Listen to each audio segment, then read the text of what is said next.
नमस्कार दोस्तों, स्वागत है मेरे YouTube चैनल पे। दोस्तों, स्विच और सॉकेट का कनेक्शन एकदम बच्चों का खेल है। मैं आपको इतना आसान तरीका समझाऊंगा कि आप खुद भी इसको प्रैक्टिकल कर सकते हैं बिना झटका खाए।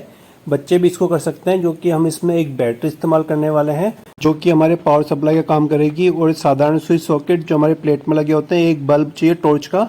और हम दोस्तों यहाँ पे एलईडी यूज़ नहीं करेंगे, सिर्फ टॉर्च का बल्ब भी इस्तेमाल करेंगे। यहाँ पे देखिए हमारे जो भी स्विच सॉकेट होता है, आप ध्यान से देखिए, वहाँ पे आपको एल और एन दिखाई देगा। यानी कि यहाँ पे देखिए इस टर्मिनल के ऊपर एन लिखा हुआ है, यहाँ पे एल लिखा हुआ है।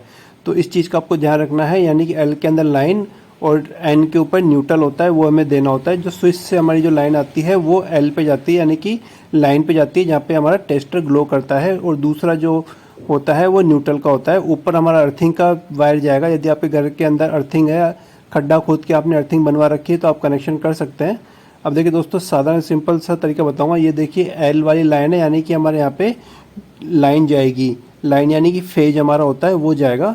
तो यहाँ पे हम एक जंपर वायर कस देंगे एल वाले टर्मिनल पे, और एन वाले टर्मिनल पे हम यहाँ पे डायरेक्ट एन जोड़ देंगे, यानी कि न्यूट्रल जोड़ देंगे। यहाँ पे बैटरी के प्लस वाले को हम लाइन मानते हैं और माइनस वाले को न्यूट्रल मानते हैं। तो इसी तरीके से आप कनेक्शन करेंगे। और ये स्विच के ऊपर नीचे कहीं पे भी आप इसको कनेक्ट कर सकते हैं। वैसे ऊपर वाले कनेक्शन पे हम इसको कनेक्ट करना सही समझते हैं। और जो बैटरी का लाल वाला तार है, यानी कि लाइन का है, उसको हम नीचे कस देते हैं। अब देखिए दोस्तों, यहाँ पे स्विच आपके सॉकेट के राइट हैंड साइड में भी हो सकता है, लेफ्ट हैंड साइड पे भी हो सकता है। लेकिन हम स्विच से जो कनेक्शन करेंगे, जंपर वायर लगाएंगे, वो एल पे ही लगाएंगे, यानी कि फेज पे लगाएंगे।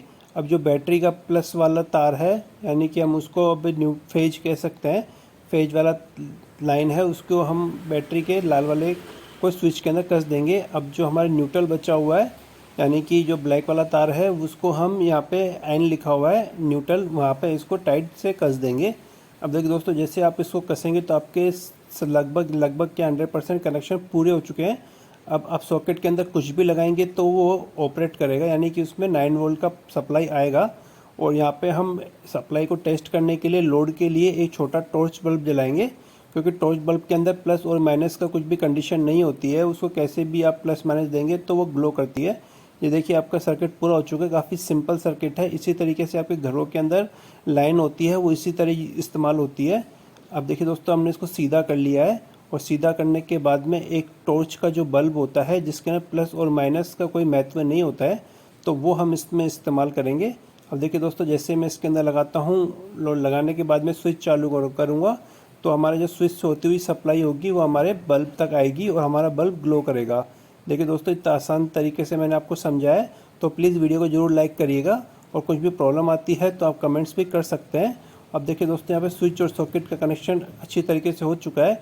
और इसी तरीके से पावर के 16 एम्पीयर के कनेक्शन भी इसी तरह से होते हैं। आपके घरों में 6 एम्पीयर के जो सॉकेट होते हैं, स्विच होते हैं, उनके कनेक्शन भी इसी तरीके से होते हैं। तो दोस्तों, मुझे लगता है कि अब आपको स्विच और सॉकेट के कनेक्शन अच्छी तरीके से समझ में आ गए होंगे।